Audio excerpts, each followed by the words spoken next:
Анжелика дары саткан компаниялардын куйругун басып алдым. Ырчы Анжелика коронавируска каршы күрөшкө ыктыярчылыкты кандай жүргүзүп жаткандыгы тууралуу кеңири видео отчет кылып Instagram баракчасына жайгаштырган. Анда ырчы айым ага карата айтылган сындарга жооп узатып, ыктыярчылыктагы кыйынчылыктар тууралуу айткан. Алардын бири катары аларда арзан дары дармек алып келсе, бут тосуп жолтоо болуп жаткан фармацевтикалык компаниялардын, медиктердин пут тосууларын айткан. Маалымат булагы Reporter Check-it KG. Асель Кадырбекованын бүгүнкү күнгө карата абалы айтылды. Автокырсыкка кабылып, ооруканада дарыланып жаткан ырчы Асель Кадырбекованын бүгүнкү күнгө карата абалы жылыш бар. Бул тууралуу анын жолдошу Нурлан Насип тарабынан маалым болду. Айтымында Аселдин абалы акырындан жакшырууда. Ал интенсивдүү палатада дарыланып жатат. Күнү түнү жанындабыз, жылыш бар дейт ал. Окуянын чоо жайы. Ырчы Асель Кадырбекова 26-июнда Бишкек шаарында жол кырсыгына кабылган. 2 унаанын кагылышуусунан 3 адам жаракат алган. Кырсык көчөгө орнотулган видео байкоого жазылып калган. Травматология жана ортопедия илим изилдөө борборуна жеткирилген ырчы кайра жандандыруу бөлүмүнө эс үчүн билбеген абалда жаткырылган. Бишкек ШИИБ кырсыктын чоо жайы тууралуу айтып, жол кырсыгын жараткан деп шектелген жаранга карата Свердлов райондук соту тарабынан 1 айга СИЗО бирге камакка алуу чечими чыкканын маалымдаган. Учурда ооруканада жаткан ырчы Асель Кадырбековага операция жасалган. Маалымат булагы Super Check-it KG. Орончу Кудайбергенов, Кудул. Бул оору бизге депутаттардын кереги жок экенин көрсөттү. Коомдогу актуалдуу маселелер тууралуу айта турган сөзү бар. Ар окуяны анализдеп, ой жүгүртө алган Кудул алып баруучу Борончу Кудайбергенов менен маектештик. Өлкөдөгү абал, чыгармачылыгы, жеке сезимдери тууралуу суроолорго Кудул жеткиликтүү тил менен таасирдүү жоопторду берди. Борончу байке, саламатсызбы? Учурда эмне менен алексиз? Саламатчылык, руханий байлыгымды толуктайын деп үйдө диний китептерди окуп жатам. Жакшы да жаман да бир Кудайдан дейт. Жамандын артынан чоң жакшылыктар бар. Азыр элге сыноо, эскертүү берилип жатат. Илдет келгенде эле бул илдет оору эмес, дары. Бизди ач көздүк, көрө албастык, кайдыгерликтин айыктырыш үчүн балуулуктардын баркын үйрөтүүгө келген дары. Дегем, ар бир үй бүлөнүн үйүнө кирип, жакынын алып же оорутуп, көзүнө көрсөтүп түшүндүрбөсө артты карабай жашап калдык. Болгонго шүгүр кылбай, аманчылыгыбыз, ден соолугубуз, үй бүлө, достор, аба, суу өзү байлык экенин билбей койдук. Материалдык көз караш менен жашап, руханий рахат алууну унутуп калдык. Байга байлыкты берип койгону менен байлыктагы рахатты алып коет экен. Дүйнөнүн артынан чуркап алган адамдарды байкасаң, досторгуңда турган түрдүү тамактан анда-санда алып кана ооз тийип коет. Ошол эле учурда кембагал ал дасторконун четине отурса, бир алманы алып жыргап, рахат алып, даамын сезип жейт. Ошондуктан менин кедейлигим менин байлыгым. Бирок ушул жерден Кудай ооруну өзү жараттыбы деген суроого туулушу мүмкүн. Жамандын артынан жакшылык бар деген мындай түшүндүрүлөт. Эгер бир вирусолог вирус жаратып, адамдарды өлтүрөйүн, дарысын сатып байыйын деген максат койсо же адамзаттын санын азайтуу үчүн ойлоп табылган вирус болсо, муну ойлоп тапкандар өлгөн адамдардын бейишке кирүүсүнө себепкер болушу мүмкүн. Бир кезде президент болом деп ат салышкан элеңиз.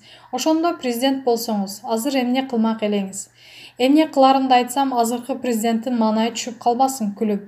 Президент болуу оор, анткени ал 6 миллион адам үчүн жоопкер. Акыретте да жооп берет.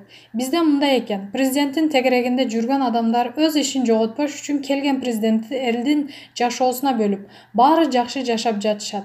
Эч кандай көйгөй жок деп чындыктан алыстатып коюшат тура. Бирөө чындыкты айтса, аны акмак кылып көрсөтүшөт.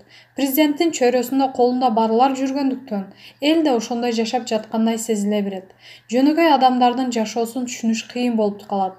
Ошондуктан илгери хандар түндө жаман кийинип алып, эл кыдырчу да. Азыр биздин президентке оор, анткени ал оюндагы ишке ашырып, өкмөттү башкара албайт. Мен барсам да эч нерсе өзгөртө алмак эмесмин. Анткени бизде парламенттик башкаруу, шайлоону жылдырууну, акчаларды бөлүштүрүүнү, пандемияга даярдануу жолдорун парламент чечип, өкмөткө тапшырма бериши керек болчу. Булар уялбай бири-бирине медал, грамота тапшырышып тарап кетишти. Башкача адамдар келип алышыптыр. Президент башкарайын десе, ага эч ким баш ийбейт. Өкмөттө да партиялар тандап берген кадрлар. Кыргыздарга президенттик башкаруу керек. Өкмөттө өзү көзөмөлдөмөк. Депутаттар каникулга кетип калганда таң калып, эсим ооп калды. Бирөө кече анекдот айтып берчи дейт. Саламаттыкты сактоо министри Германияга дарыланганга кетиптир. Туура кылат. Жөнөкөй элге орун жетпей жатса, дагы бир орунду ээлеп жатып албай, байлар сырттан дарылансын да дедим. Мектептерде да жөнөкөй жарандардын балдарын орун талашпайлы деп байлар балдарын чет жактан окутушат. Азаматтар, рахмат, башка эмне дейбиз? Президентке да рахмат. Башка мамлекеттин президентине сыңар анда-санда келип, эмне болуп жатасыңар деп коет. Орусиянын миллиондогон калкы бар, шаарларын бир мэр башкарат. Биз 6 миллион эле болсок, анын болжол менен 2 миллиону миграцияда жүрүшөт. Расмий эмес эсептегенде 1 миллиону балдар менен карылар, 1 миллиону башка улуттун өкүлдөрү, 700 миңден ашык чиновник бар экен. Алардын аялы, балдарын эсептеп 1 миллион деп коелу. Калган 1 миллиону сен, мен, базарда иштеген эже байке. Ушул катмар берки миллионду чиновниктерди багып жатабыз. Бул оору бизге чиновниктердин, депутаттардын кемчилигин, акыл деңгээлин билдирип койду. Алардын такыр иштебей жүргөнүн, алардын бизге кереги жок экенин, элди такыр ойлошпойт экенин көрсөтүп койду. Баары чыгып өкмөттү сөгүп туруп, аягында добуш бергенде колдоп коюшат го. Ошого да таң калам. Коррупция менен күрөшөбүз дешет. Аны менен күрөшүш керек. 4000 сом айлык алып жаткан адам менен кантип күрөшсө болот? Биринчи айлыкты көтөрүш керек. Ал үчүн инвестиция тартып келип, экономиканы көтөрүш керек. Өзүбүздүн эле чет жерде иштеген ишкер жарандарыбызды инвестор катары чакырып, аларга жеңилдеткендерди берсе болот. Сизди дагы эмнелер көп ойлондуруп жатат? Жүрөгүмдү оорутканы мамлекеттин 30 жылдан бери туура эмес жолго сүйрөп, жеп ичип келаткандардын артынан аларды коргогон жаш армия пайда болуптур. Алар мамлекетти сатып жиберсе деле колдой беришет экен. Чындыкты айтып койсоң, фейк болуп алышып, сени изилдеп акмаксың, эшексиң деп жазып чыгышат. Таң калдым. Мен дагы кайсы бир саясатчыларга каршы пикиримди жазып койсом, алардын армиясы ар кандай сөздөрдү жазып, мени тытып жеп коеюн дешти. Кемчилигин айтып койгон адамдарды эл душманы кылып алышат экен. Таң калганым, азыр биз аянтка чыгып революция кылып, азыркыларды кетирип, жаңы бийлик орнотобуз десек, кайра эле ушул күнгө чейин иштеп келген кадрларды, мисалы Темир Сариевди же Өмүрбек Текебаевди коюп коет экенбиз. Айырмасы кайсы? Кайра эле саясаттын курмандыгы болуп калып жатпайлыбы? Өзгөртүш үчүн өзүбүз өзгөрүшүбүз керек. Ар бирибиз өзүнчө ой жүгүртүп, туура эмес болсо айтып турбасак, система өзгөрбөйт, мындан да жаман болот. Саясатты алыстап, сиздин чыгармачылык иштериңиз тууралуу сүйлөшсөк. Мен блогер болуп YouTube каналымды иштеп жатам. Режиссерлук кылып, тарбиялык мааниси бар кыска метраждуу тасмаларды тартып жатам. Ар кандай ролик тартуу менен алекмин. Абал жакшырса, буйруса күзүнө концерт коебуз. Колдон келишинче элге пайдасы тийсе экен деген тамаша жолу менен чындыкты айтууга аракет кылып, жаман көрүнүп эле келе жатабыз. Бир маегиңизде мени белгилүү кудул деп айтышса уялам дептирсиз. Эмнеге уяласыз?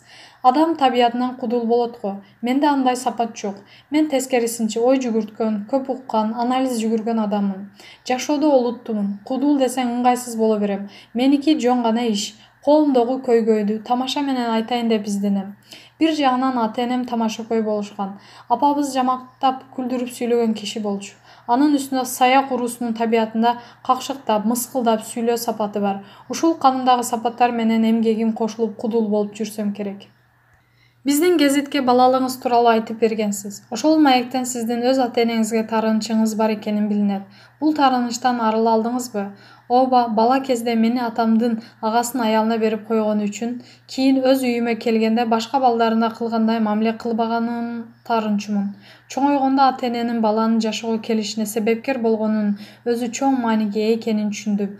Ата-энемдин колунан кайра келгенден кийин алардын тарбиясынын маанилүү экенин түшүндүм. Бул тагдыр деп билдим. Анын үстүнө көзү өтүп кеткенден кийин аларга таарынуу туура эмес. Ата-эне мээримдүү болот. Алар бала үчүн жасаганын милдет кылбайт. Кылганымды кайтарып берсин деп күтпөйт. Ата-эненин сүйүүсү ушундай болот.